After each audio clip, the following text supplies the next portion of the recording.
জানাচ্ছি প্রিয় দর্শক, বাংলা ভিশনের নিয়মিত আয়োজন ইভ্যালি নিউজ অ্যান্ড ভিউজে আমরা লক্ষ্য করছি সারা বিশ্বে যখন আক্রান্ত মানুষের সংখ্যা বাড়ছে, পাশাপাশি নমুনা পরীক্ষার বিষয়টিও বাড়ছিল বা এখনও বাড়ছে, কিন্তু বাংলাদেশের ক্ষেত্রে যেন আমরা উল্টো পথে হাঁটছি। যখন আক্রান্ত মানুষের সংখ্যা বাড়ছে, সেখানে নমুনা পরীক্ষার বিষয়টি কমে আসছে।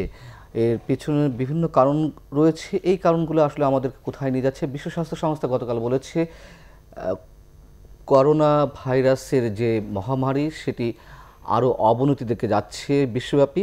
আর বাংলাদেশের ক্ষেত্রে স্বাস্থ্য খাতে কিছু অনিয়ম এবং অবশ্যই জোরালো অনিয়ম বা কেলেঙ্কারি আমরা যেভাবে বলি না কেন, সেটি যোগ হওয়াতে মানুষের মনে আতঙ্ক আরও বাড়ছে বইকি। এসব বিষয় নিয়ে আমরা কথা বলবো। এ বিষয়ে আলোচনার জন্য আমাদের বাংলা ভিশনের স্টুডিওতে উপস্থিত রয়েছেন স্বাস্থ্য অধিদপ্তরের কন্ট্রোল রুমের মুখপাত্র ডক্টর আয়েশা আক্তার, রয়েছেন দৈনিক ইত্তেফাকের কূটনৈতিক সম্পাদক মাইনুল আলম, এবং রয়েছেন আমাদের সঙ্গে যুক্ত হবেন অনলাইনে বঙ্গবন্ধু শেখ মুজিব মেডিকেল বিশ্ববিদ্যালয় কলেজের ভাইরোলজি বিভাগের চেয়ারম্যান অধ্যাপক ডাক্তার সাইফুল্লাহ মুন্সি। আমরা আলোচনায় যাওয়ার আগে যথারীতি আমরা একটু ঘুরে আসতে চাই আমাদের বার্তা কক্ষ থেকে। সেখানে রয়েছেন আমাদের বার্তার সম্পাদক বদরুল আলম নাবিল। নাবিল, সর্বশেষ পরিস্থিতিগুলো যে একটু জানাতেন। আচ্ছা, সর্বশেষ পরিস্থিতি হচ্ছে যে রিজেন্ট গ্রুপের যিনি চেয়ারম্যান, রিজেন্ট হাসপাতালেরও চেয়ারম্যান মোহাম্মদ শাহেদের বিরুদ্ধে আজকে 3টে মামলা হয়েছে। এর মধ্যে 2টো হয়েছে ঢাকায় সিএমএম আদালতে, আরেকটা হয়েছে চট্টগ্রামের ডাবল মুরিং থানায়। তো 3টা মামলাতেই ওনার বিরুদ্ধে অর্থ আত্মসাৎ অথবা প্রতারণার মাধ্যমে অর্থ হাতিয়ে নেওয়ার অভিযোগ করা হয়েছে। ঢাকায় যে ব্যবসায়ী মামলাটি করেছেন, তিনি রড সিমেন্টের ব্যবসায়ী। তার অভিযোগ হচ্ছে যে বিভিন্ন সময় তার কাছ থেকে রড সিমেন্ট নিয়ে সেই টাকা আর পরিশোধ করেননি।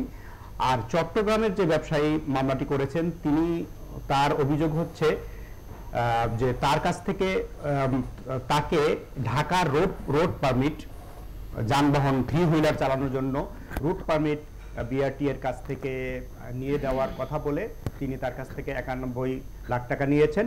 মোট প্রায় 3.5 কোটি টাকার প্রতারণার মাধ্যমে নেওয়ার মামলা হয়েছে আজকে মোহাম্মদ শাহেদের বিরুদ্ধে। আর সাবরিনা, যথারীতি ডক্টর সাবরিনা 3 দিনের রিমান্ডে গিয়েছেন। তাকে বৃহস্পতিবার আবারও আদালতে তোলা হবে রিমান্ড শেষে। এটা ছিল সর্বশেষ ঘটনা। আর একটা ইন্টারেস্টিং কথা আপনি যেটা বলছিলেন যে করোনার রিপোর্টের সংখ্যা কেন কমছে বা টেস্টের সংখ্যা, পরীক্ষার সংখ্যা কেন কমছে, আজকে এটার একটা ব্যাখ্যা দিয়েছেন স্বাস্থ্য অধিদপ্তরের অতিরিক্ত মহাপরিচালক। তিনি বলেছেন মানুষ আসলে পরীক্ষা করতে এখন আর উৎসাহ হয়তো কমে গেছে, আর হচ্ছে ফি নির্ধারণকে উনি একটা কারণ মনে করছেন। কিন্তু যারা সমালোচক তারা মনে করেন যে আসলে একটা আস্থার সংকট তৈরি হয়েছে মানুষের মধ্যে। এই রিজেন্ট কেলেঙ্কারি, জেকে কেলেঙ্কারি সহ সব কিছু মিলিয়ে স্বাস্থ্য ব্যবস্থাপনার উপরে মানুষের যে একটা আস্থার সংকট তৈরি হয়েছে, এটা একটা বড় কারণ। মানুষ মনে করে যে যদি সিমটম দেখা দেয়, আমি ধরে নিলাম যে আমি করোনা রোগী, অতএব আমি আমার মতো করে চিকিৎসা নিলাম বাড়িতে। বাট তেমনিভাবে শুধু পরীক্ষার সংখ্যা না, আমি কয়েকজন সরকারি বিভিন্ন হাসপাতালের ডাক্তারদের সাথে কথা বলেছি। সরকারি বেশিরভাগ হাসপাতালেই সাধারণ সময় যেখানে সিট পাওয়া যায় না, সেখানে আইসিইউ বেডও অনেক খালি আছে প্রতিদিন। এটা স্বাস্থ্য অধিদপ্তরকেও বলা হচ্ছে। তো সরকারি হাসপাতালগুলো প্রায় ফাঁকা হয়ে গেছে। তো এটা আসলে আস্থার সংকটের একটা বহিঃপ্রকাশ বলে আমিও ব্যক্তিগতভাবে মনে করি। আর এর সঙ্গে একটা ছোট বিষয় আপনাকে যুক্ত করতে চাই। বাংলা ভিশনে আরেকটা রিপোর্ট আমাদের সিনিয়র রিপোর্টার সেকান্দার রিমান্ড করেছেন। আজকে উনি ওয়ারির লকডাউন এলাকায় গিয়েছিলেন। তো সেখানে যাওয়ার পরে দেখা গেল স্বাস্থ্য শিক্ষা অধিদপ্তরের যে অতিরিক্ত মহাপরিচালক অধ্যাপক আবু ইউসুফ ফকির, তিনি এলাকা পরিদর্শনে গিয়েছেন, কিন্তু তিনি নিজেই যে লকডাউন এলাকায় যে নিয়ম কানুন এবং সামাজিক দূরত্ব বলেন আর শারীরিক দূরত্ব বলেন, তিনি অনেক লোকজনকে সাথে নিয়ে এলাকায় প্রবেশ করলেন এবং তার পেছনে পেছনে গাড়ি, তার যে ব্যবহারের গাড়িটাও প্রবেশ করলো। তো তাকে যখন সাংবাদিকরা জিজ্ঞেস করলেন এটা আপনি করতে পারেন কিনা, তখন উনি আসলে শেষ পর্যন্ত সরিও বলেছেন যে এটা ভুল হয়ে গেছে। তো আমরা এরকম নিয়ম না মানার একটা কম্পিটিশন আসলে সব ক্ষেত্রেই দেখছি। তো এইসব কারণেই মানুষের মধ্যে একটা আস্থাহীনতা তৈরি হয়েছে স্বাস্থ্য ব্যবস্থাপনা, এবং তার প্রতিফলন আমরা দেখতে পাচ্ছি। এই যে পরীক্ষার সংখ্যা কমছে, পরীক্ষা করার ক্ষেত্রে আগ্রহ মানুষের কমছে, এটাই আমি ব্যক্তিগতভাবে সাংবাদিক হিসেবে আমার। জি, অনেক ধন্যবাদ নাবিল আপনাকে। আমরা একটু সরাসরি যেতে চাই অধ্যাপক ডাক্তার সাইফুল্লাহ মুন্সী, আপনার কাছে প্রশ্ন যেটি দিয়ে আমরা শুরু করেছিলাম, যখন আক্রান্তের হার বাড়ছে সেখানে পরীক্ষার নমুনা কমছে, এবং এই কমার পেছনে যে কারণগুলো স্বাস্থ্য অধিদপ্তর বলছে বা যুক্তি হিসেবে দাঁড় করাচ্ছে, সেটি আপনার কাছে কতটুকু গ্রহণযোগ্য? বা আসলে এইভাবে যদি আক্রান্তের সংখ্যা যেভাবে বাড়ছে, শনাক্ত সংখ্যা কমে আসছে, কিন্তু সেটি একভাবে ব্যাখ্যা করার চেষ্টা হচ্ছে যে উন্নতির দিকে বিধায় আক্রান্তের সংখ্যা কমছে, কিন্তু সাধারণ মানুষ তো আসলে এত কিছু বুঝবে কিনা, বা তারাও এটি যদি বিশ্বাস করেই থাকে বা তাদের কাছে গ্রহণযোগ্য হয়ে থাকে, তাহলে একটি গা ছাড়া ভাব আমাদের মধ্যে চলে আসছে কিনা? ধন্যবাদ। আসলে স্বাস্থ্য অধিদপ্তরের কি ব্যাখ্যা আমি জানি না, বা ওনারা কিসের ভিত্তিতে বলছেন আমি জানি না। এখানে মুখপাত্র যিনি উনি আছেন ডক্টর আয়েশা, উনি বলবেন। কিন্তু আমি আমার কয়েকটা জিনিস অবজারভেশন বা আমি কয়েকটা জিনিস ব্যাখ্যা দিতে চাই। একটা হচ্ছে টেস্ট কম হচ্ছে, একথা সত্যি কথা, এবং সেটা কি টেস্ট কিট থাকার জন্য নিশ্চয়ই, কম থাকার জন্য নিশ্চয়ই না। সেটা অবশ্যই আমি মনে করি যে টেস্ট করতে লোকজন কম আসছে। এটা একটা কারণ হতে পারে যে টেস্টিং করার জন্য 200 টাকা যেহেতু ফিস রাখা হয়েছে, সেটা একটা কারণ হতে পারে। এবং আরেকটা কারণ হচ্ছে যে প্রকৃতপক্ষে গত কয়েক মাস ধরে অনেকেই টেস্ট করাচ্ছিলেন, অপ্রয়োজনীয় টেস্ট করাচ্ছিলেন। অপ্রয়োজনীয় বলতে বোঝাচ্ছি হয়তোবা অনুরোধে অনেকে টেস্ট করাচ্ছিলেন, যাদের আসলে প্রয়োজন নেই। এরকম উপসর্গ নেই, এরকম অনেকে। হ্যাঁ, অনেকের উপসর্গ নেই, অনেকের যেমন আপনার কন্ট্যাক্ট ট্রেসিং বলে একটা কালচার শুরু হয়ে গিয়েছিল, যেটা আসলে সামাজিক সংক্রমণ শুরু হয়ে যাওয়ার পর থেকে কোনোই প্রয়োজন ছিল না, কোনো নির্দেশনা ছিল না। যার ফলে কি যারাই যে আমার ধরেন আমি একজন চিকিৎসক, আমি পজিটিভ হয়েছি, সাথে সাথে যেসব ডক্টর ছিলেন সেই ওয়ার্ডের ইউনিটে 15 জন টেস্ট করতে চেয়েছিলেন, এবং দেখা গেছে যে 15 জনের মধ্যে একজনও পজিটিভ ছিলেন। তাহলে এই জাতীয় টেস্টগুলি এখন বন্ধ হয়ে গেছে, এক নাম্বার। দ্বিতীয়ত হচ্ছে যে অনেকে অনুরোধে টেস্ট করছিলেন, ও দেখা গেছে যে এক পরিবারের একজন হয়তো ইয়ে হয়েছে, বাকি 30 জন চলে আসছেন ওইটা টেস্ট করতে। এরকম কতগুলো অপ্রয়োজনীয় টেস্ট বন্ধ হয়ে গেছে, যেহেতু 200 টাকা করে দিতে হয়। আরো হচ্ছে যে আপনার রিটেস্টিং বন্ধ হয়ে গেছে। যেমন ধর আগে যেটা 14 দিন পরে, সেটা নির্দেশনা, সেটা এপ্রিল মাসের 8 তারিখে, যেখানে সিডিসি, ইউরোপিয়ান সিডিসি থেকে বলা হয়েছিল যে 8ই এপ্রিল তাদের একটা নির্দেশনায় যে আর কোনো রিটেস্টিং করার প্রয়োজন নেই। 14 দিন পরে, 20 দিন পরে, এই যে একটা কালচার, সেই কালচারটার কোনো প্রয়োজন ছিল না। আপনি দেখেন এপ্রিল, মে, জুন, জুলাই, এই 4 মাস কিন্তু আমরা সেই রিটেস্টিং চালিয়ে যাচ্ছিলাম। তাহলে এই যে টেস্টগুলি বন্ধ হয়ে গেছে, যার জন্য একটা শার্প ফল করেছে টেস্টিং সংখ্যা। কিন্তু আপনি যেটা বললেন যে 200 টাকা ফিসের বিষয়টি, এটি কি গ্রহণযোগ্য যে 200 টাকা ফিস নির্ধারণ করাতে? আমার ব্যাখ্যাটা দিতে দেন, তারপরে আপনি বলেন, অসুবিধা নেই। এটা হচ্ছে টেস্ট কমে যাওয়ার পিছনে, কারণ আমাদের এমনও দিন গেছে বঙ্গবন্ধু মেডিকেল ইউনিভার্সিটিতে 615 জন পর্যন্ত আমাদের এখানে টেস্ট করতে এসেছে। আজকের কথা যদি আমি বলি, আজকে এসেছে 341 জন মাত্র টেস্ট করতে এসেছে। তাহলে আপনি দেখেন যে প্রায় অর্ধেক চলে আসছে। কিন্তু তাহলে এই অর্ধেক চলে আসার একটা ব্যাখ্যা দরকার, যে কেন আসলে। তো একটা ব্যাখ্যা হচ্ছে যে হয়তো সত্যিকারই ইনফেকশন কমে গেছে, মানুষের প্রয়োজনীয়তা কমে গেছে। যেমন আমি কেন বলছি এই কথাটা, আপনি দেখেন যে গত 8 দিনে আমার কাছে যে তথ্য সূত্র আছে, এই 8 দিনের আপনার এখন পর্যন্ত আমরা 341 হচ্ছে আজকে আমরা করেছি, আর এই 8 দিনের মধ্যে হায়েস্ট ছিল 406টি। তাহলে দেখা যাচ্ছে এতগুলি টেস্ট আমরা করেছি গত 8 দিনে, হায়েস্ট এন্ড লোয়েস্ট বললাম আমি। এর মধ্যে কোনোদিনই কিন্তু আমরা 100 পৌঁছাতে পারিনি। আমাদের মানে হয় 50, 53, 83, 95 হায়েস্ট ছিল। তার মানে যদি আপনি সংক্রমণের এটাকে যদি আপনি দেখেন যে পার্সেন্টেজটা যদি দেখেন, তাহলে দেখা যায় যে অ্যারাউন্ড 16 to 18 or 19%। তাহলে সংক্রমণের হারটা কিন্তু ওভারঅল কিন্তু বলছে 25% গত 24 ঘন্টায়। যে এখন আছেন, জি আপনি ওভারঅল এর কথা বলছেন, এটা হচ্ছে দেশব্যাপী কথা বলা হচ্ছে। আসলে দেশে ধরেন এটা চট্টগ্রাম, খুলনা, অন্যান্য যেসব জায়গায় টেস্ট হচ্ছে সেগুলি যোগ করে, যেমন আজকে হচ্ছে 24%, আজকে দুপুরবেলা যে রেজাল্ট ঘোষণা করা হয়েছে সেটা হচ্ছে 24%, গতকালও ছিল 24% ছিল। আর আমাদের এখানে আমাদের বঙ্গবন্ধু মেডিকেল ইউনিভার্সিটি এবং আমি জানি আমার স্টুডেন্টরা যেসব ল্যাবরেটরিতে আছে, ঢাকায় যে ল্যাবরেটরিতে আছে, সেখানে সেখানে হচ্ছে 18 থেকে 16% এর মধ্যে ঘোরাফেরা করছে। তার মানে এটা হচ্ছে ঢাকার মধ্যে একটা ট্রেন্ড দেখা যাচ্ছে যেটা ক্ষতির দিকে, কারণ গত 6 মাস 7 মাস ধরে একটা ইনফেকশন সমস্ত ঢাকাবাসীর মধ্যে চলছে, যার ফলে হয়তো আমরা পিকে গিয়ে, এটা আমার একটা কিন্তু আপনি 16, 17, 18 গত 24 ঘন্টা বা 2 দিনের কথা বলছেন, এর আগে হারটি কেমন ছিল, আক্রান্তের হারটি কেমন ছিল?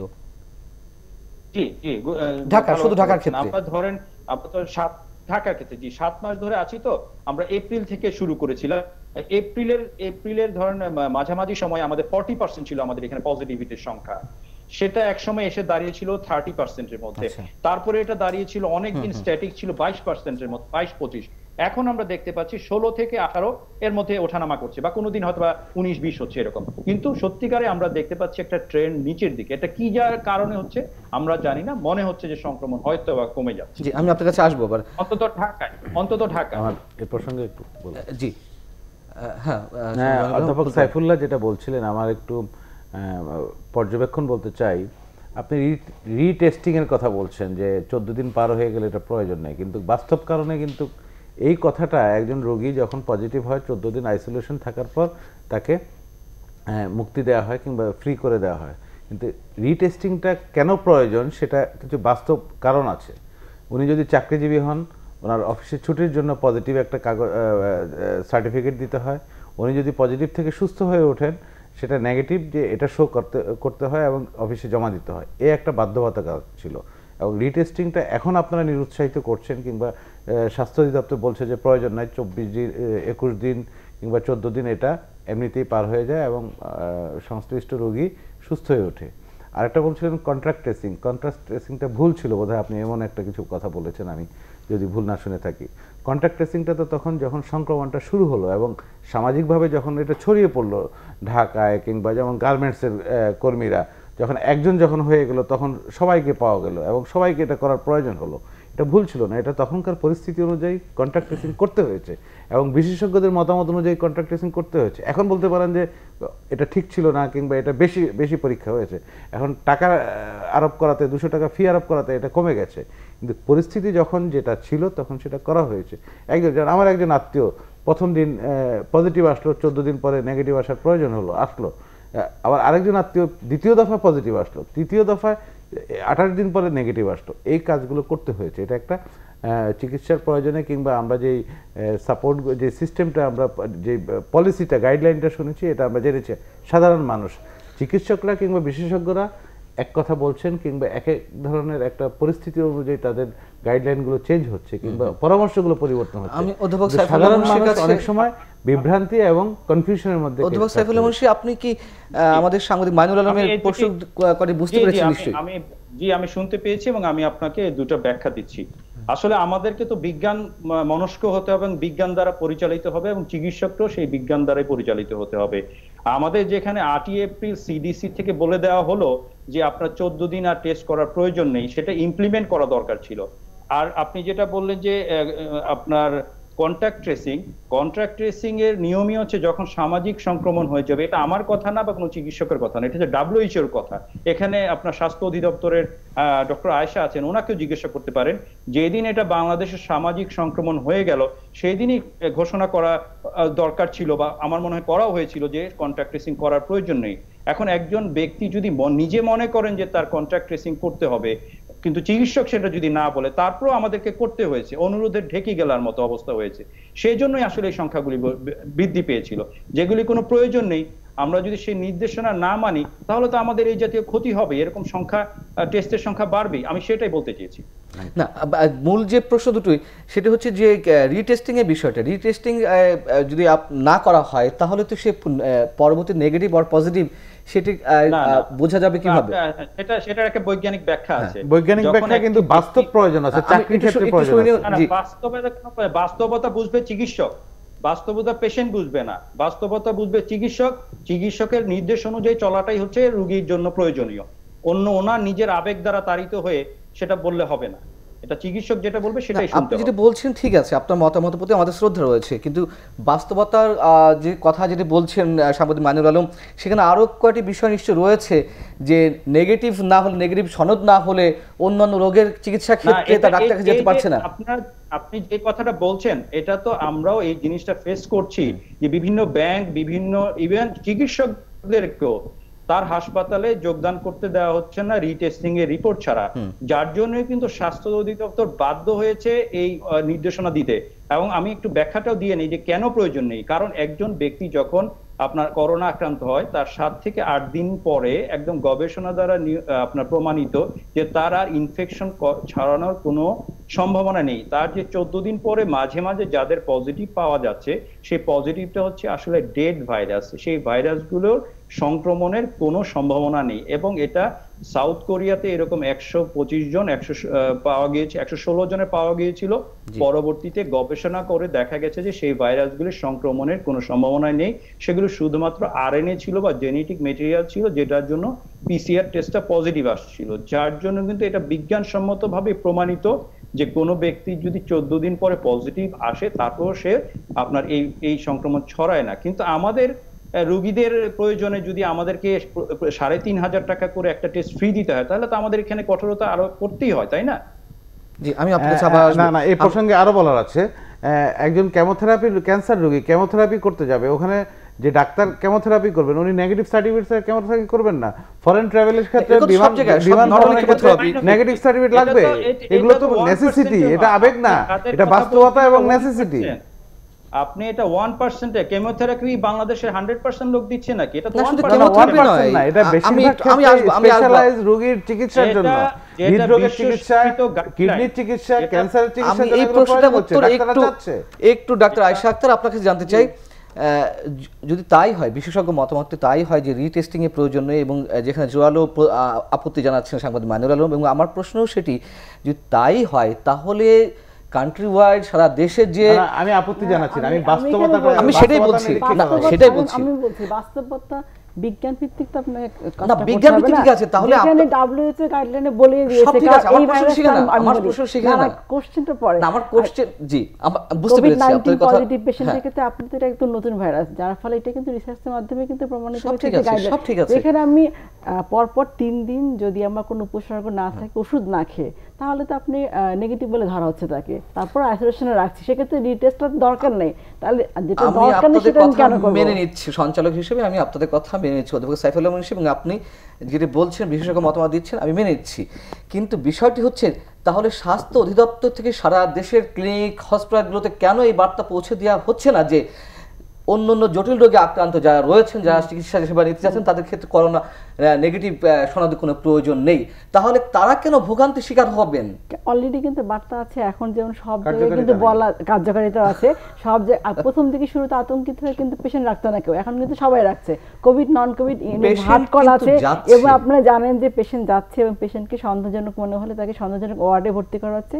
ওইখান থেকে যদি মনে হয় যে টেস্ট করা দরকার, তখন ডাক্তার কিন্তু টেস্ট করছে। আপনারা এই বার্তা কবে দিয়েছেন? অনেক আগে তো, অনেক আগে। তাহলে যে গণমাধ্যমে গত 3 দিন আগ পর্যন্ত প্রতিদিন যারা ক্যান্সার রোগী, যারা কিডনি রোগী, যারা হার্টের রোগী, ছোট বাচ্চাকে নিয়ে বাবা ঘুরে বেড়াচ্ছে, বৃদ্ধ বাবাকে নিয়ে সন্তান ঘুরে বেড়াচ্ছে, তারা করোনা নেগেটিভ যখনই যাচ্ছে তখনই সেখান থেকে করোনা নেগেটিভ সার্টিফিকেট চাওয়া হচ্ছে। তারা আবার করোনা নেগেটিভ সার্টিফিকেট পাওয়ার জন্য সরকার ডেডিকেটেড যে হসপিটালগুলো সেখানে ধর্ণা দিচ্ছে, ধর্ণা দিতে গিয়ে মারধরের শিকার হচ্ছে। এইগুলো তো আর মিথ্যে না। তাহলে আপনাদের নির্দেশনাগুলো কার্যকর হচ্ছে না। ঘটনা ছিল যার কারণে কিন্তু নির্দেশনা কিন্তু আসছে যে এখন কোভিড আর নন কোভিড সব প্রত্যেকটা হাসপাতাল আলাদা করে থাকবে, ইউনিট ভাগ করা, এবং যারা সন্দেহজনক মনে হচ্ছে তারা নন কোভিড ওয়ার্ডে যাবে, আর যারা পজিটিভ তারা কোভিড ওয়ার্ডে যাচ্ছে। এটা কিন্তু অনেকদিন ধরে আমাদের চালু আছে। প্রথম দিকে আতঙ্কের কারণে মানুষ এটা করতো, কিন্তু এখন কিন্তু অনেকটাই মানুষ বুঝেছে এটা আতঙ্কিত হওয়ার কোনো কারণ নেই, কারণ এই রোগী কিন্তু বেশিরভাগই রোগ সুস্থ হয়ে যাচ্ছে, এবং আমরা কিন্তু সন্দেহজনক যাদেরকে মনে করছি তাদেরকে টেস্টের আওতায় আনছি, যার ফলে যারা আসলে সত্যিকারের ভুক্তভোগী তারা টেস্ট করলে কিন্তু সংক্রমণটা অনেকটা কম ছড়ায়। এই হিসাবটা করে কিন্তু কাজটা করা। আমার প্রশ্ন আবারও সেখানে, আইদার আপনাদের বার্তা পৌঁছায়নি, নাইদার বার্তা পৌঁছলেও সেগুলো কার্যকর হচ্ছে না। কার্যকর হচ্ছে, আমরা এগুলো কিন্তু খবর অবশ্যই রাখছি, কিছু কিছু যদি এরকম অভিযোগ থাকে সেই অভিযোগের ভিত্তিতে আমরা ব্যবস্থাও কিন্তু নিচ্ছি। সাংবাদিক মাইনুল আলম কোনো বক্তব্য রয়েছে বিষয়? বিষয়টা হচ্ছে যে টেস্টিং এর ব্যাপারে কিংবা দ্বিতীয় করোনা টেস্টিং, নেগেটিভ সার্টিফিকেট মানুষ যে ভোগান্তি শিকার দেখেন হচ্ছে সব বিষয়। করোনা, আপনি এমন একটি শব্দ উচ্চারণ করলেন, করোনা নেগেটিভ সার্টিফিকেট কিংবা পজিটিভ সার্টিফিকেট। এখন কিন্তু বাংলাদেশ এই সার্টিফিকেটের ব্যাপারে স্থির নেই। এখন আমরা এই মুহূর্তে যদি আমরা ভাবি যে আমাদের করোনা পরিস্থিতি, আপনি যেটা বললেন 24% কিংবা 25% সংক্রমণ হচ্ছে, যেটা 16, 17, 18 ছিল। এখন আমরা এগুলো নিয়ে কাজ করার কথা, কিন্তু আমরা কাজ করছি কিংবা পুরো গণমাধ্যম, পুরো জাতির দৃষ্টি যেদিকে, এই সার্টিফিকেট না, সার্টিফিকেটের জালিয়াতির ঘটনার উপর নির্ভরশীল। কি জালিয়াতি? কি জালিয়াতি? একটি প্রতিষ্ঠান 15,640টি সার্টিফিকেট দিয়েছে, কোনোটা 6,000, 8,000, $100, £100 কিংবা এভাবে সার্টিফিকেট দিয়েছে প্রায় কয়েক মাস ধরে। সেই প্রতিষ্ঠান ধরা পড়েছে। কে ধরেছে? গণমাধ্যম ধরেছে, আইন শৃঙ্খলা বাহিনী এখন ব্যবস্থা নিচ্ছে, কর্তৃপক্ষ ব্যবস্থা নিচ্ছে। আরেকটি প্রতিষ্ঠান রিজেন্ট হসপিটাল, আগেরটা হলো জেকেজি। আরেকটা প্রতিষ্ঠান রিজেন্ট হসপিটাল 6,000 রোগীর এরকম ভুয়া সার্টিফিকেট, এটা র্যাব ধরেছে এবং এটা এখন সার্টিফিকেট জালিয়াতি।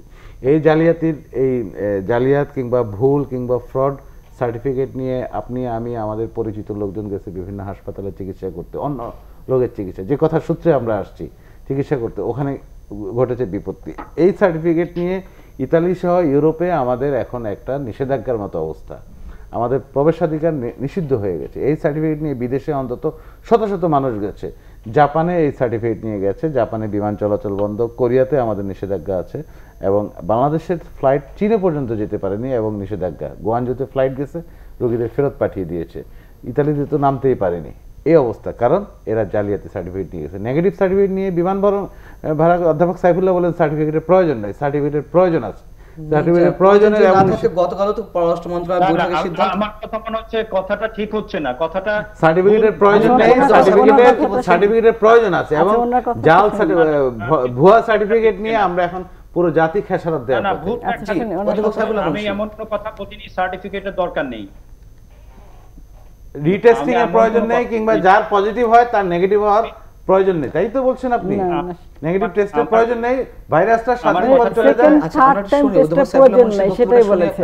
বলেন প্লিজ, আমি একটু শেষ করে নেই আমার প্রশ্ন। আচ্ছা, আমি আসবো আপনার কাছে। হ্যাঁ, এখন হচ্ছে আমরা খেসারত দিচ্ছি এই মুহূর্তে অধ্যাপক সাইফুল্লাহ ভাইরোলজিস্ট, আমি তার প্রতিটি বক্তব্য শুনি এবং আমি অন্তত ফলো করার চেষ্টা করি।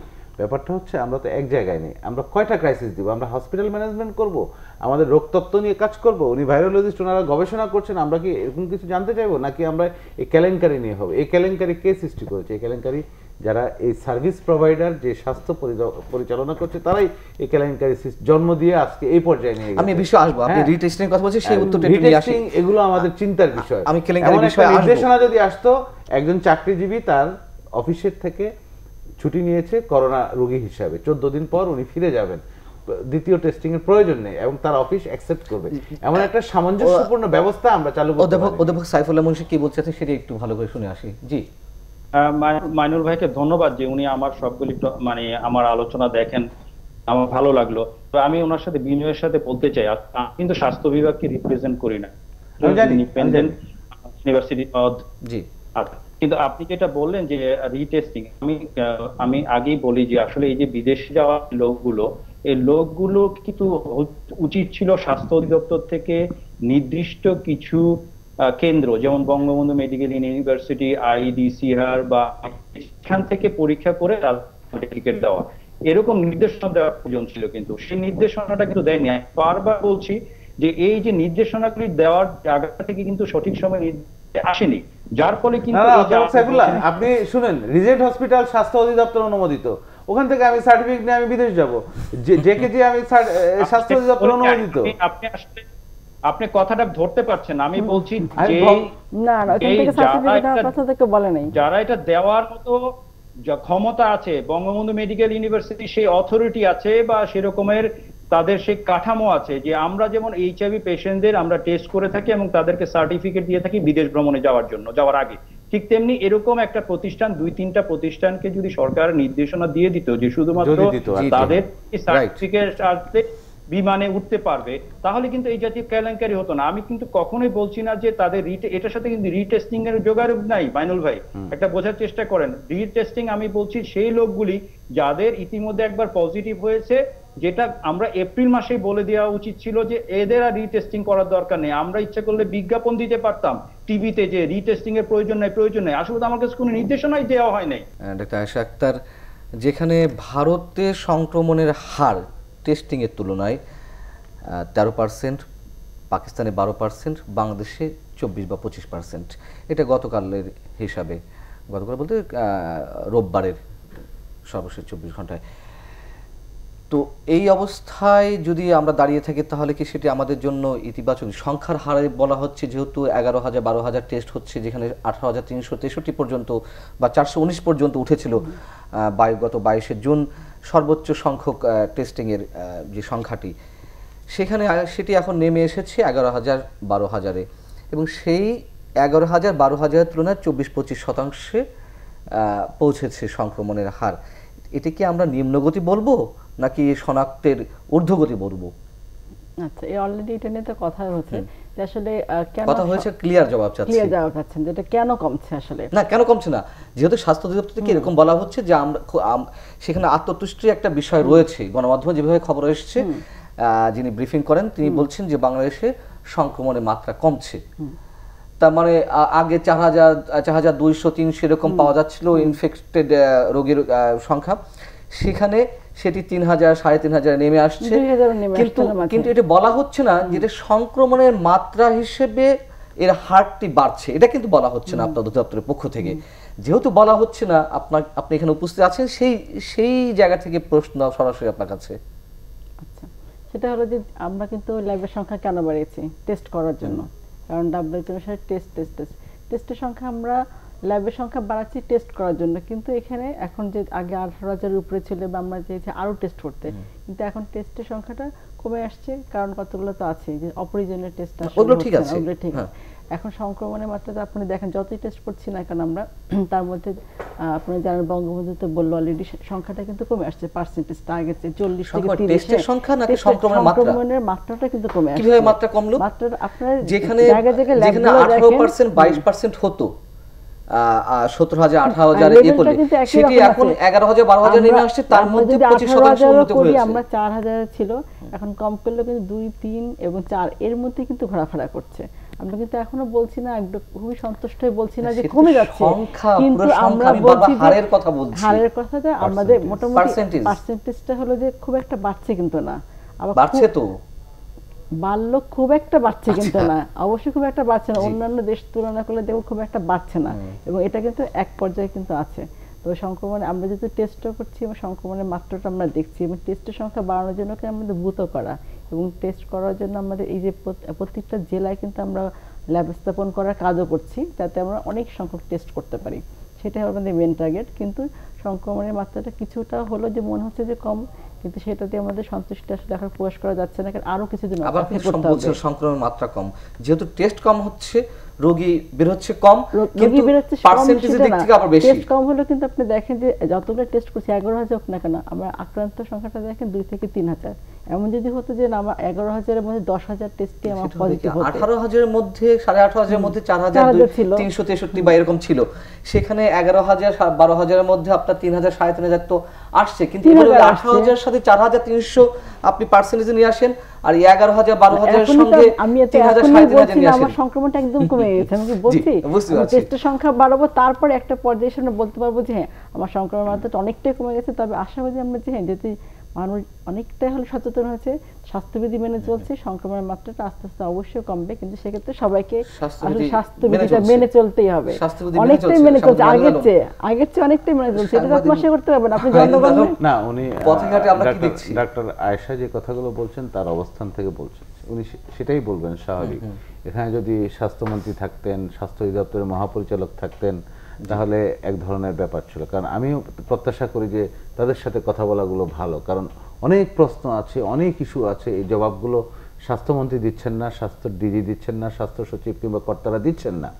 ডাক্তার আয়েশা তাদেরকে রিপ্রেজেন্ট করছেন। ডাক্তার আয়েশা যেটা বলছেন এটা তাদের অবস্থান থেকেই বলবেন, কারণ উনি যেভাবে গণমাধ্যমকে গত কয়েক মাস ধরে ফেস করছেন, সত্যি আমি তার প্রতি আমি প্রশংসা বলবো না, আমি তার প্রতি শ্রদ্ধা রেখে বলছি, উনি খুব চমৎকারভাবে মিডিয়াকে বলছেন, এটা তার অবস্থান থেকে এবং অধিদপ্তরের অবস্থান থেকে। এবং এখানে যদি মহাপরিচালক থাকতেন, যেভাবে আমরা প্রশ্ন করতাম, যেমন আজকে একটা চ্যানেলে দেখলাম মহাপরিচালককে জিজ্ঞেস করা হলো আপনি কি শোকজের জবাব দিয়েছেন, কথা না বলে হেঁটে যাচ্ছে। উনি বলছেন যে আমি মন্ত্রণালয়কে দেব। এটা শোকজ না, ব্যাখ্যা। কি ব্যাখ্যা? স্বাস্থ্য অধিদপ্তর, স্বাস্থ্য মন্ত্রণালয় কিংবা গণমাধ্যমে বলেছে যে ঊর্ধ্বতন কর্তৃপক্ষের নির্দেশে আমরা রিজেন্ট কিংবা জেকেজিকে আমরা এই পরীক্ষার কিংবা এই ধরনের অনুমতি দিয়েছি, হাসপাতাল, কোভিড হাসপাতাল করেছে, এই দিয়েছি। তাহলে ঊর্ধ্বতন কর্তৃপক্ষকে এটা বলতে হবে স্বাস্থ্য মন্ত্রণালয় শোকজ করেছে অথবা ব্যাখ্যা চেয়েছে।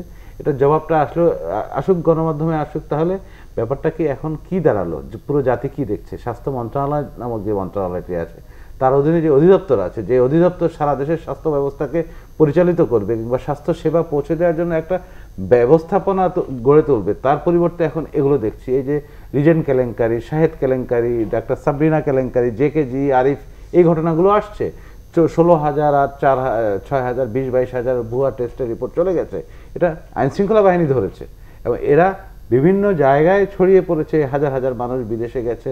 ইউরোপে আমাদের এই অবস্থা, জাপান, চীনে থেকে এই রিপোর্টগুলো আসছে, বিমান যাত্রীরা ফেরত আসছে। ব্যাপারটা হচ্ছে পুরো ঘটনা স্বাস্থ্য মন্ত্রণালয় অধিদপ্তরের এই ঘটনাবলী, এই কেলেঙ্কারি করোনা চিকিৎসা নিয়ে কেলেঙ্কারির দায় দিতে হচ্ছে পুরো জাতিকে এবং বাংলাদেশকে বহির্বিশ্বে এমন একটি নেতিবাচক ইমেজের, যেটা আমরা ইতিবাচক বহু বছর ধরে প্রধানমন্ত্রী শেখ হাসিনা তৈরি করে আসছিলেন, এই করোনা টেস্টের কেলেঙ্কারি নিয়ে আমরা এমনভাবে একটা নেতিবাচক অবস্থানে চলে গেলাম, আমাদের ইমেজ আজকে ক্ষুণ্ণ।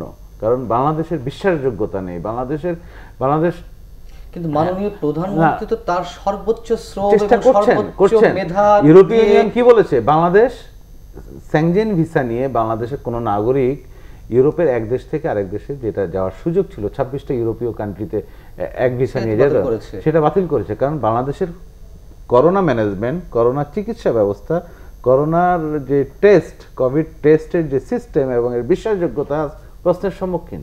কারণ ইউরোপ যেভাবে আগে কিন্তু টাইমস ম্যাগাজিনের পক্ষ থেকে মাননীয় প্রধানমন্ত্রীকে ভূয়সী প্রশংসা করা হয়েছে তার ব্যবস্থা, তার নজরদারির জন্য। এই যে স্বাস্থ্য স্বাস্থ্য কর্তৃপক্ষ আমাদেরকে এভাবে মুখোমুখি করে এমন একটা বিপজ্জনক পরিস্থিতির মধ্যে সৃষ্টি করেছে দেশে এবং বহির্বিশ্বে। ব্যাপারটা হচ্ছে যে স্বাস্থ্য অধিদপ্তর এবং স্বাস্থ্য মন্ত্রণালয় যে ইঁদুর খেলাগুলো করছে, আমি বলবো এভাবেই, যে একটা হাসপাতাল আপনি দিলেন, বলছেন এপ্রিল মাসে, বোধহয় এপ্রিল মাসে না রিজেন্টকে চুক্তি হয়েছে, এপ্রিল মাসে একটা ঘটা করে চুক্তি করবেন, ওখানে স্বাস্থ্যমন্ত্রী, সচিব, এই তিনজন লোক তো দায় নিতেই হবে। রিজেন্ট কেলেঙ্কারির যদি কোনো দায়ের কথা বলেন, এই দায় এই তিনটা কর্তৃপক্ষকে নিতে হবে। স্বাস্থ্য মন্ত্রণালয়ের কর্তৃপক্ষ, স্বাস্থ্য অধিদপ্তরের কর্তৃপক্ষ নিতে হবে। এখানে এই দায় কার? শাহেদের দায় আবার ভিন্ন ইস্যু। আমি দেখেন করোনা ইস্যুতে বলছি, আর এই সমাজের শাহেদরা কিভাবে বেড়ে উঠেছে সেই দায় ভিন্ন প্রসঙ্গে আলোচনা করবো।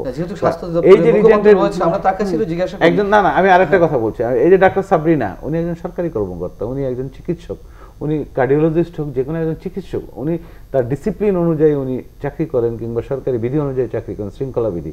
উনি কিভাবে একটা চেয়ারম্যান হন? উনি নিজে টিভিতে বলেছে উনি টিভিতে বলেছে আমি আমার কর্তৃপক্ষের অনুমতি নিয়ে আমি ওই কাজটা করছি, ওই যে কেজির কাজটা করছে। কোন কর্তৃপক্ষ তাকে অনুমতি দিয়েছে এটা বের করা দরকার। এই জায়গাটিতে প্রশ্ন করতে চাই ডাক্তার এরশাদ, যেহেতু আপনি মুখপাত্র হিসেবে দায়িত্ব রয়েছেন, আপনাদের অতিরিক্ত মহাপরিচালক বলেছেন যে তাকে ভার্বালি অনেকবার অ্যালার্ট করা হয়েছিল। আমি বলছি সাবরিনার কথা, ডাক্তার সাবরিনার কথা, বা তার যে হাজবেন্ড বা ইসের সিইও, জেকেজির সিইও, যখন ভুয়া সনদের বিষয়গুলো অধিদপ্তরে অভিযোগ আকারে যাচ্ছিল, তখন অতিরিক্ত মহাপরিচালক তিনি মৌখিকভাবে নির্দেশনা দিয়েছিলেন, মৌখিকভাবে সতর্ক করেছিলেন। মৌখিকভাবে সতর্ক করার কোনো স্কোপ রয়েছে? এত বড় গুরুতর অভিযোগ যদি গিয়ে থাকে, একটাও যদি গিয়ে থাকে, তাতেও কি মৌখিকভাবে সতর্ক করার কোনো বিষয় থাকে? আচ্ছা, যে বিষয়টা যখন নজরে আসলো তখন কিন্তু সাথে সাথে কিন্তু বন্ধ করে দেওয়া হলো এবং জেকেজির সাথে সমস্ত সম্পর্ক ছিন্ন করে দিয়ে তাদের গ্রেফতারও কিন্তু হয়েছে। জানেন গ্রেফতার তখনই হয়েছে, বন্ধ করে দেওয়া হয়েছে যখন জানতে পারলো, এটা স্বাস্থ্য অধিদপ্তর যখন জানতে পারলো যে সেখানে ভুয়া সার্টিফিকেট দিচ্ছে। আসলে তাদের তো বুথ করার কথা এবং স্যাম্পলগুলো কালেকশন করে স্বাস্থ্য দপ্তর দিবে, সেখানে তারা ভুয়া সার্টিফিকেট দিয়ে প্রতারণা করেছে, সেই প্রতারণার দায় কিন্তু বন্ধ করে দেওয়া হলো। এটা হলো জেকেজির বিষয়টা। আর যেটা রিজেন্ট নিয়ে কথা আসছে সেটা তো আপনারা জানেন যে তখন ক্রাইসিস মোমেন্টে এটা দেওয়া হয়েছিল, যে ঊর্ধ্বতন কর্তৃপক্ষ যারা ছিলেন তো মুখপাত্র হিসেবে আমার যেটুকু বলার কথা, কারণ আমি তো যেটা হলো আনুষ্ঠানিক যে বক্তব্যগুলো সেগুলো দেওয়ার কথা, সেখানে উদ্বোধন করতে যারা ছিলেন যেটা হলো দেওয়া হয়েছিল কিন্তু দেশের বৃহত্তর স্বার্থে। কারণ তখন হলো যে আমার 2টা হসপিটাল অলরেডি কুয়েত মৈত্রী আর হলো যে আমরা কুয়েত মৈত্রী আর যে কুমিটোলা অলরেডি পেশেন্ট কিন্তু উপচে পড়া ছিল। তখন দেশের বৃহত্তর স্বার্থে চিন্তা করে সেটাকে পরিদর্শন করে আমাদের হাসপাতাল কর্তৃপক্ষ দিয়েছেন। এবং আমি আগে বলছি পরিদর্শন করবি হসপিটাল কর্তৃপক্ষ, আমি না, হসপিটাল কর্তৃপক্ষ পরিদর্শন করে যখন বললো সেখানে কোভিড পেশেন্ট রাখা যায় তখন দেওয়া আছে। কিন্তু সে তো দেশের সাথে প্রতারণা করলো, দেশের সাথে প্রতারণা করে সে যে কাজটা করলো সেটা হলো খুবই খারাপ কাজ করলো। এবং আমি এটা বলছি, এটা যখন 6 বছর লাইসেন্স নবায়ন করা ছিল, ওইটা কিন্তু চুক্তির সময় কিন্তু বলা হয়েছে লাইসেন্সটা নবায়ন করবে, এবং সেই চুক্তির আলোকে সে লাইসেন্সটা নবায়ন করেনি। বারবার হয়তো কর্তৃপক্ষ নোটিশ করেছে, তারপরেও করেনি। এবং সে যে প্রতারণাটা করলো, প্রতারণার কারণে কিন্তু সেখানে যখন অভিযোগটা আসলো র্যাবের কাছে, এবং এটা কিন্তু একসাথে মিলে সম্মিলিত প্রতিষ্ঠানের মাধ্যমে কাজ করা, অধিদপ্তর, মন্ত্রণালয়, র্যাব, আইনশৃঙ্খলা রক্ষা বাহিনী সবাই মিলে একসাথে কিন্তু কাজটা করা। যখন এটা জানা গেলো তখন কিন্তু সব বন্ধ করে দেওয়া হলো। এই প্রতারণাটা তারা করেছে, এবং প্রতারণাটা করার এই যে সুযোগটা নিয়ে আমাদের কাছ থেকে সুযোগটা নিয়ে প্রতারণা, এই ক্লান্তি লগ্নে যেখানে এসে আমরা সবাই ঝাঁপিয়ে পড়ে কাজ করছি, প্রত্যেকটা সেক্টর তো আমরা দেশের স্বার্থে কাজ করছি, সেখানে এই যে প্রতারণাটা করলে, দুর্নীতিটা করলে, এখন দুর্নীতির সাথে কারা কারা জড়িত সেটা দুদক দেখছে। এটা দুর্নীতির সাথে যে জড়িত থাকবে অবশ্যই তারা আইনের আওতায় আসবে। কিন্তু এই যে দেশের এই টাইমে এসে ক্রাইসিস মোমেন্টে এসে যারা দুর্নীতি যেটা করতে পারে সেটা কিন্তু অনেকে চোখটা খুলে দিয়েছে যে আসলে আমরা তো যেখানে দেশের স্বার্থে কথা ভেবে আমরা ঝাঁপিয়ে পড়ে আমরা কাজ করছি, সেখানে এই জন্য কিন্তু আমাদের হাসপাতালগুলোতে নজরদারি আরো বেশি বাড়ানো হচ্ছে। এমনি তো ছিলই, কিন্তু এখন অনেক বেশি। আপনারা জানেন যে অলরেডি কালকে ডেমরাতে করা আছে, অনেকগুলো আমাদের বন্ধ করে দেওয়া হচ্ছে। কারণ এই যে আমরা দেশের যখন একটা ক্রাইসিস মোমেন্টে যেখানে আমরা করোনা নিয়ে, প্রত্যেকটা বহির্বিশ্বের সব দেশ কিন্তু করোনা নিয়ে ব্যস্ত, যে কীভাবে পেশেন্ট ম্যানেজমেন্ট করবো, হাসপাতাল রেডি করবো, অক্সিজেন, এগুলো নিয়ে আমরা ব্যস্ত। সেক্ষেত্রে এই যারা দুর্বৃত্তরা তো লুকিয়ে থাকে, তারা তো সমাজে সব জায়গায় হলে যে শত্রুতা করে বেড়ায়, তাদের খুঁজে বের করা কিন্তু এতটা ইজি না। যখনই খুঁজে বের করলে তখনই কিন্তু ব্যবস্থা না হলো, সেটা কিন্তু বুঝতে হবে যে খুঁজে যখন বের করলাম আমরা কিন্তু বন্ধ করে দিলাম। এখন এদের সাথে কারা কারা জড়িত সেটা দুদক অবশ্যই দেখবে, আইনশৃঙ্খলা বাহিনী দেখবে, তারা কাজ করবে এবং তারা জানাবে আসলে কারা জড়িত ছিল, এবং অবশ্যই জড়িত যারা ছিল তারা কিন্তু শাস্তি পাবে। আপনি এই বিষয়টি কি একটু জানাবেন কিনা, বিশ্বের আর কোথাও এরকম, মানে এই করোনাকালীন মহামারীতে আর কোথাও এই ধরনের কোনো অভিযোগ উঠেছে কিনা, এটা কি জানা আছে আপনার? সেটা হলো যে অন্যান্য দেশে বলতে পারবে, দুর্নীতি তো সব দেশে আছে এবং প্রত্যেকটা সেক্টরে আছে, কিন্তু করোনাকালে হতেই পারে অন্যান্য দেশে হতে পারে, কিন্তু সেটা তো হলো যে আমরা দেখবো আমাদের দেশটা, এই যে যখন আমাদের দেশের মানুষ যখন ঝাঁপিয়ে পড়ে কাজ করছে, এখানে যখন শত্রু হিসেবে কাজ করছে, প্রতারণা করছে, তারা তো হলো দেশের বিশাল বড় শত্রু।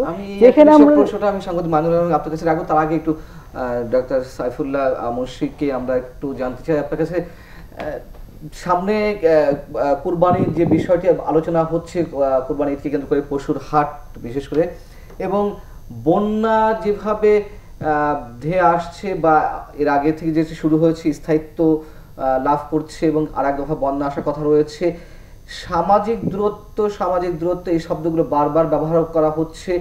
এই দুটো বিষয়টিকে কেন্দ্র করে আমরা কতখানি ঝুঁকির মধ্যে রয়েছি, মানে ঝুঁকির মধ্যে তো রয়েছি, আরো কতখানি ভয়াবহ ঝুঁকি নাকি স্বাভাবিক ঝুঁকি, কোনটাকে আপনি কোন শব্দটি ইউজ করবেন এই কুরবানির ঈদ এবং বন্যাকে কেন্দ্র করে? ধন্যবাদ। আসলে বাস্তবিকে আমি একটা ব্যক্তিগত অভিজ্ঞতার কথা বলি। গতকাল আমি আমার একটা কার্য উপলক্ষে সিলেট গিয়েছিলাম। তো আমি এই ঢাকার বাইরে নরসিংদী থেকে আপনার সিলেট পর্যন্ত যে পরিস্থিতি দেখলাম, সেখানে আমি প্রায় 95% লোকের মুখেই কোনো মাস্ক দেখি নাই। তো এই যখন অবস্থা, তখন আসলে আমি জানি না মানে গরুর হাটে বা অন্যান্য বন্যা পরিস্থিতিতে আমাদের জনগণের আর মানে কতটুকু আপনার প্রয়োজনীয়তা রয়েছে বা কতটুকুই ওনারা স্বাস্থ্যবিধি পালন করছেন। এখন এর মধ্যে ডেফিনেটলি এটা বলার মানে এই নয় যে স্বাস্থ্য আপনার বিধি মেনে না চলাটা খুব ভালো কিছু, কিন্তু বাস্তবতা হচ্ছে যে আপনারা যদি সাংবাদিক ভাইরা আছেন, আপনারা ঘুরে দেখেন ঢাকার বাইরে বা জেলার যে মূল মেট্রোপলিটন সিটিগুলির বাইরে সেইভাবে কিন্তু স্বাস্থ্যবিধি মেনটেন হচ্ছে না। এখন সেই পরিপ্রেক্ষিতে আপনি যদি চিন্তা করেন যে আমাদের গরুর হাট বা আপনার বন্যা পরিস্থিতি, সেখানে গরুর হাট তো আসলে মানে ঢাকা কেন্দ্রিক যেগুলি হবে বা কোনো সিটি কেন্দ্রিক, সেখানে হয়তো বা অবশ্যই স্বাস্থ্যবিধি মেনে চলাটা খুবই অসম্ভব ব্যাপার আসলে। এবং আমাদের এর বিকল্প কিছু হয়তো বা আমরা করতে পারি, যেমন অনেক প্রতিষ্ঠান আপনার এখন ডিজিটাল পদ্ধতিতে অর্থাৎ অনলাইনে গরু বিক্রি করছে। আমরা এটাকে যদি একটু, এখনো সময় আছে, সেটাকে যদি আরো এক্সপানশন করি এবং সেখানে যদি রাষ্ট্রীয়ভাবেও কোনো ব্যবস্থাপনা নেওয়া হয়। যেমন আমি একটা এই মুহূর্তে বলতে চাই যে অন্যান্য দেশে কিন্তু স্লটার হাউস আছে। আপনি সেই স্লটার হাউসগুলিকে গরু চয়েস করে দিবেন, তারা আপনার গরুর যে অংশটুকু আপনার প্রাপ্য সেই অংশটুকু দিয়ে দিবে। এরকম কোনো কিছু কিন্তু আমরা করতে পারি এই গরুর হাটের সংক্রমণটা কমানোর জন্য। ডিজিটালি আমরা গরু কিনতে পারি এবং আমরা স্লটার হাউসগুলি যদি সরকারি ব্যবস্থাপনায় বা প্রাইভেট ব্যবস্থাপনায় ছেড়ে দিয়ে এরকম পরিকল্পনা নেওয়া যেতে পারে। তবে স্বাস্থ্য ঝুঁকি অবশ্যই আছে, আমি বলবো। কিন্তু আপনি, আপনার কাছে শেষ প্রশ্ন, যেহেতু আমাদের হাতে সময় একেবারে কম, শেষ প্রশ্ন যদি ছোট করে বলতেন যে এই কোরবানি ঈদের পশু জবাইকে কেন্দ্র করে বিষয়টি অনেক দিন ধরে আলোচনা আসছে। উত্তর সিটি কর্পোরেশন হয়তো গত পরশুদিন সিদ্ধান্ত দিয়েছে যে তারা গরুহাট ওখানে বসাবে না। দক্ষিণ সিটি কর্পোরেশন একটি সিদ্ধান্ত দিয়েছে। বাট এগুলো আসলে কেন্দ্রীয়ভাবে মনিটরিং করা হবে কিনা বা কেন্দ্রীয়ভাবে এগুলো বাস্তবায়ন করা হবে কিনা, এই সিদ্ধান্তটা নিতে এতদিন লাগছে কেন? মানে এটি কি আসলে এত বেশি খুব জটিল কোনো সিদ্ধান্ত? আপনার কি মনে হয় একজন এক্সপার্ট হিসেবে? না, আমার মনে হয় যে আসলে আমরা সবসময় সবকিছুতেই, আমি আগে স্বাস্থ্য বিভাগের অধিদপ্তরের কথা বললাম, যে সেখানে আমরা সবসময় সিদ্ধান্তহীনতায় ভুগি আসলে। আমি মনে করি যে, এবং আমি এই করোনা প্যান্ডেমিক শুরু হওয়ার প্রথম থেকে বলছি যে আসলে আমাদের এই করোনা মোকাবেলায় একটা কেন্দ্রীয় কমান্ড খুবই জরুরি দরকার ছিল আসলে, যেই কমান্ডের কথাই হবে আপনার শেষ কথা। এরকম একটা কমান্ড কিন্তু আমরা দেখতে পাইনি, যার জন্য কিন্তু আমরা বিভিন্ন সময় দেখতে পাচ্ছি আপনার একজনের সাথে একজনের সমন্বয়হীনতা, এই ব্যক্তির সাথে ওই অফিসের সাথে অমুক ব্যক্তির আপনার সমন্বয়হীনতা। যেখানে যদি সেন্ট্রাল কমান্ড থাকতো তাহলে কিন্তু এই জাতীয় কোনো সমস্যাই হতো না। এটা খুবই এটা কমান্ড তো উনি বললেন, আসলে কমান্ড তো দূরের কথা, এখানে হচ্ছে কি মাল্টিপল কমান্ড হয়ে গেছে, মাল্টিপল অথরিটি হয়ে গেছে। এবং এক্ষেত্রে সমন্বয়হীনতার যে কত চূড়ান্ত রূপ আমরা দেখতে পাচ্ছি, আমি জানি না সামনে কি আছে। সমন্বয়হীনতা এভাবে বলা যায় যে স্বাস্থ্য মন্ত্রণালয় এটা মনে করেন পলিসি ফর্মুলেট করবে এই সিচুয়েশন, যে কোনো ক্ষেত্রে এটা বাস্তবায়ন করবে স্বাস্থ্য অধিদপ্তর কিংবা মেডিকেল কলেজ হসপিটালগুলোর জেলা পর্যায়ে সিভিল সার্জন, উপজেলা পর্যায়ে উপজেলা হেলথ কমপ্লেক্স, এই যে চেইন। এরপর মনে করেন প্রয়োজনীয় জিনিস সরঞ্জাম ওষুধ সিএমএসডি নামক ডিপার্টমেন্টটা করবে, রোগতত্ত্ব গবেষণা করবে আইডিসিআর সহ অন্যান্য প্রতিষ্ঠানগুলো গবেষণা, কিংবা বঙ্গবন্ধু শেখ মুজিব ডক্টর সাইফুল্লাহরা আছেন এটা করবেন। ব্যাপারটা হচ্ছে এই যে সমন্বয়হীনতা, একটা কমিটি আছে আপনি জানেন, পরামর্শক টেকনিক্যাল কমিটি, পরামর্শক কমিটি, ওই কমিটির আপনি যদি আজকে একটু হিসাব নেন, এই কমিটির কয়টা পরামর্শ এ পর্যন্ত দেয়া হয়েছে, কয়টা বৈঠকে এবং কয়টা পরামর্শ গৃহীত হয়েছে। ওখানে আমি বেশ কয়েকজন থেকেও তো বলা হয়েছিল যে এই কমিটির বেশ কয়েকজন সদস্য, অধ্যাপক কিংবা সিনিয়র ডক্টর, ওনারা টেলিভিশনে বলেছেন যে আমাদের কোনো পরামর্শ কার্যকর আছে। এই পরামর্শটা আমরা দিয়েছিলাম, এই বৈঠকে দিয়েছিলাম, এটা কিন্তু আমরা শুনেছি। ব্যাপারটা হচ্ছে যে তাহলে শুনবে কে? কর্তৃপক্ষ, অধিদপ্তর, মন্ত্রণালয়। সুতরাং ওনারা হয়তো ওনাদের স্টাইলে কাজ করে যাচ্ছে। এটা কি সরঞ্জাম সংগ্রহ থেকে শুরু করে কিংবা হসপিটাল নির্বাচন থেকে শুরু করে? যে প্রশ্নটি আপনাকে করতে চাই, ছোট করে উত্তরটি জানতে চাই, যেহেতু উত্তরও ছোট। দুর্নীতি কম বেশি সব বিশ্বের সব জায়গায় আছে, হাতে গোনা দু একটি রাষ্ট্র ছাড়া। কিন্তু এই মহামারীকালীন সময়ে করোনার মতো দুর্যোগকে কেন্দ্র করে বাংলাদেশে কিছু কিছু ক্ষেত্রে যা ঘটছে, এরকম কোনো রেকর্ড কি আপনার জানা আছে কিনা অন্য দেশের সাথে? অন্য দেশে না, সেটা আপনি তো জানেন, নিউজিল্যান্ডের স্বাস্থ্যমন্ত্রী সরে গেছেন, তিনি পদত্যাগ করছেন, তার ইস্তফা পদত্যাগ গ্রহণ করা হয়েছে। জিম্বাবুয়ের কথা শুনেছি, দুর্নীতি না, তার ল্যাক অফ ম্যানেজমেন্ট কিংবা তার ক্যাপাবিলিটির অভাবের এই কারণে, কিংবা তার ফেইলিউরের কারণে। এই ফেইলিউর হয় কিন্তু দুর্নীতির কারণে, আর দুর্নীতির কারণে কিন্তু পুরো ব্যবস্থাটাই ভেঙে যায়। বাংলাদেশের সাথে আমি কোনো দেশের তুলনা করার এই মুহূর্তে প্রয়োজন নেই, কিন্তু আমরা কি করেছি, আমি অন্য দেশে কোথাও আছে কি না এটা না খুঁজে আমরা কি করেছি আজ এই 4 মাসের মাথায় মূল্যায়নটা করা দরকার। এখানে আমরা দেখছি 4 মাসের মধ্যে যদি কিছু ব্যবস্থাপনার কাজগুলো হয়, বঙ্গবন্ধু মেডিকেল কলেজ যে গবেষণা করছে কিংবা যে সিদ্ধান্তগুলো দিচ্ছে, কিংবা আমাদের হসপিটালাইজ যে হসপিটালগুলো আছে, কুর্মিটোলা, মুগদা, কুয়েতপতি, যে ব্যবস্থাপনাগুলো আছে, সরকারি হাসপাতালগুলো আছে, প্রাইভেট, তো এর চেয়ে সব কিছুকে ছাড়িয়ে গেছে কেলেঙ্কারি। এই কেলেঙ্কারির কোনো জবাব নাই। এখন হয়তো বিচার আমরা দেখব, কিংবা কতটুকু দেখবো যায় না, কারণ আজকে এতদিন পরেও অন্যতম কেলেঙ্কারি হতা শাহেদকে আমরা গ্রেপ্তার দেখতে পাচ্ছি ডক্টর আয়েশা আক্তার, দেখছি না, হয়তো কি সামনে আছে জানি না। সমন্বয়টা নিয়ে একটু কথা বলি। ডাক্তার আয়েশা যেটা বলছেন, উনি দিনরাত করে গণমাধ্যমে আমাদেরকে মোকাবিলা করে যাচ্ছেন, কিংবা করছেন, কিংবা প্রতিনিধিত্ব করছেন। ব্যাপারটা হচ্ছে, তো আমি কাজের যে সমন্বয়হীনতার কথা বলছি, যে কেলেঙ্কারিগুলো আসছে এগুলোর একটা সুস্পষ্ট সমাধান এবং দরকার, তাহলে এক কেলেঙ্কারি থেকে আরেক কেলেঙ্কারি আসবে। ব্যাপারটা হচ্ছে এমন। সমন্বয় নিয়ে কথা বলছি। আসলে করোনাকালে কিন্তু আমরা সমন্বয়ের সাথে কিন্তু কাজ করছি, অধিদপ্তর মন্ত্রণালয় প্রত্যেকটা সেক্টরেই। সেখানে ক্রাইসিস মোমেন্টে কিন্তু একটা দুটা এরকম ভুলভ্রান্তি হতে পারে, কিন্তু সমন্বয়ের সাথে কিন্তু কাজ হচ্ছে। এবং এইটা হলো যে সমন্বয়ের সাথে কাজ না, আপনারা জানেন যে আমাদের এতগুলো পেশেন্ট যে ভর্তি হচ্ছে বিভিন্ন হাসপাতালে, আমরা কোভিড নন কোভিড ভাগ করছি, অক্সিজেন সিলিন্ডার, এগুলো আপনার দেখতে হবে, পজিটিভগুলো দেখতে হবে। নেগেটিভ তো হলো যে যারা দুর্নীতি করছে তারা তো ধরা পড়বেই। সেটা আপনারা কি দেখেন যে মুক্তিযুদ্ধের সময় কারা রাজাকার ছিল, তা এটা তো একটা যুদ্ধ, সেই যুদ্ধে কিন্তু দুর্বৃত্তরা থাকবেই। তারা যখন অন্যায় করবে সেই অন্যায়টাকে তুলে ধরবে, সেটাকে বড় করে না দেখে আমাদের কাজগুলো দেখেন। দুর্নীতি যারা করছে তারা তো অবশ্যই শত্রু, তারা তো ধরা হবে।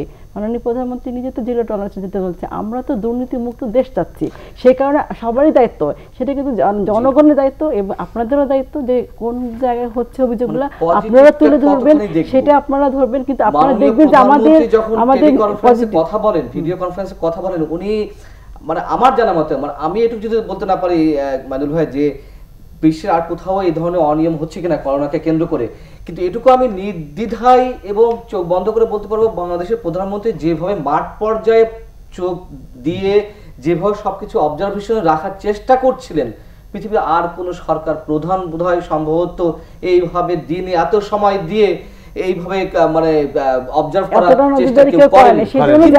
কিন্তু যারা দুর্নীতি এবং অধিদপ্তরের অনিয়ম তার অর্জনকে সব ম্লান করে দিচ্ছে কিনা, আমরা যে কাজগুলো করছি সেটা তো কিছু কিছু দুর্নীতিগ্রস্ত মানুষের জন্য ম্লান হচ্ছে না। তার মানে কি আমরা কি আপনারা বলতে চাচ্ছেন অধিদপ্তর মন্ত্রণালয়কে দোষ করবেন না? কারণ যে দুর্নীতি করবে তাকে ধরাটা হলো দায়িত্ব, তাকে আনাটা দায়িত্ব, তাকে হলো যে দুদুর কাছে, আইন শৃঙ্খলা কমিশনের কাছে, এনএসএল কাছে তারা এনে দিবে, কিন্তু সমস্ত মন্ত্রণালয় অধিদপ্তরকে আপনারা দোষারোপ করবেন না। ঠিক আছে, চেষ্টা করবো দোষারোপ না করার। ধন্যবাদ সাংবাদিক মাদুর আলম, ধন্যবাদ অধ্যাপক ডক্টর সাইফুল্লাহ মুন্সী, আপনাকেও শেষ করছি। ইফেলি নিউজ অ্যান্ড ভিউজ, ভালো থাকুন, শুভরাত্রি।